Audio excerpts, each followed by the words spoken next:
સ્થાનિક સ્વરાજ્યની ચૂંટણીને લઈને ગુજરાતના અલગ અલગ જિલ્લાઓમાંથી આજે ફોર્મ પરત ખેંચવાના જે દ્રશ્ય સામે આવ્યા, કેટલીક જગ્યાએ બબાલો જોવા મળી. અંદાજિત તમામ તાલુકા, જિલ્લા, મહાનગરપાલિકા, નગરપાલિકાઓના આમ સ્થાનિક સ્વરાજ્યની ચૂંટણીમાં 900થી વધારે ફોર્મ પરત ખેંચાવાની ઘટના સામે આવી.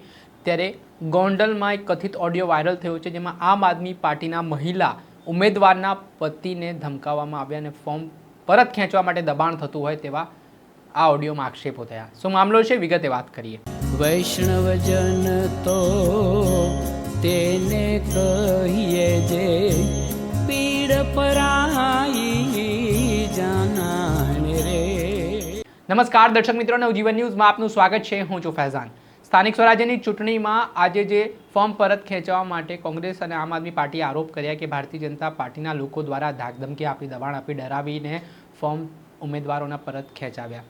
વડોદરા હોય, સુરત હોય કે પછી અલગ અલગ જિલ્લાઓ હોય, ત્યાં આવી સ્થિતિ જોવા મળી.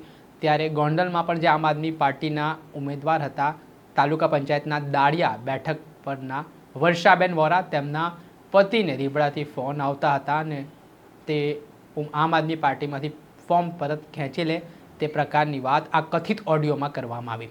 જેના પગલે વર્ષાબેન વોરાના પતિ દ્વારા જે આમ આદમી પાર્ટીના અન્ય નેતા હતા તેમને ફોન કર્યો અને ત્યારે એ સમગ્ર કથિત ઓડિયોનો સંવાદ સામે આવ્યો છે કે જેમાં જે વર્ષાબેન વોરાના પતિ આરોપ કરી રહ્યા છે કે તેમના પર દબાણ કરવામાં આવી રહ્યું છે.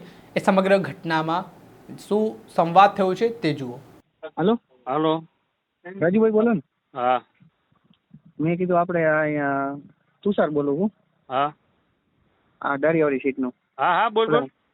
ઓલા રીબડાવાળા મારા બેટા પ્રેશર કરે બધા, એને ઘરે જઈએ હા એટલે એ એમ કે હાલો અમે ઘરે જઈએ. મેં કીધું અમે જીગીસાબેન અમારી બે એને કરવાડીને લઈને વયા ગયા છે હા અને અમને અહીંયા ફાર્મ હાઉસ એકલા મૂક્યા, અમે કરવાડી વગરના આટા મારી. તમે ફોન બંધ કરી દો ને, ભલે પ્રેશર બીજું કાંઈ નહીં કરે. તમે ખાલી સમજાવવાનું કરીએ, મારી નાખવાનું ન કરે.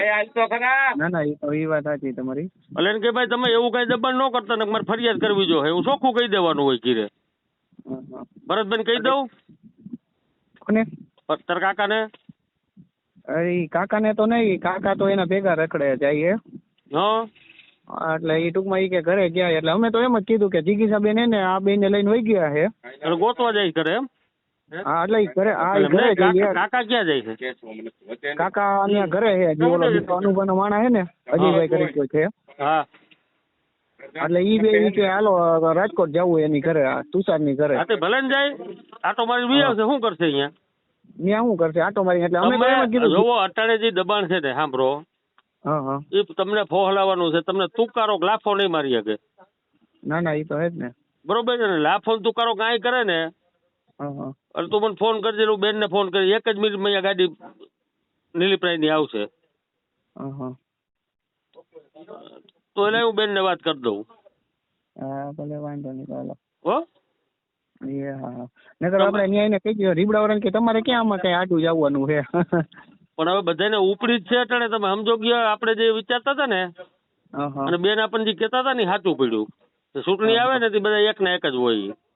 હા હા ના ના એ વાત તમારી વાત છે. હાલો તો હા હા અમે તો એમ કીધું બેન લઈને વયા ગયા. જે રીતે આપ કથિત ઓડિયો સાંભળી રહ્યા છો, આ ગોંડલમાંથી જે દાળિયા બેઠક પરથી આમ આદમી પાર્ટીના ઉમેદવાર હતા તેઓએ ફોર્મ પરત ખેંચી લીધું છે. સાથે જ કોંગ્રેસના ઉમેદવાર હતા, તેમણે પણ ફોર્મ પરત ખેંચી લેતા આ બેઠક બિનહરીફ જાહેર થઈ છે. તેના જ કારણે રાજકારણ ગરમાયું છે. દર્શક મિત્ર, આવા જ વિડીયો જોવા માટે નવજીવન ન્યૂઝ જોતા રહો.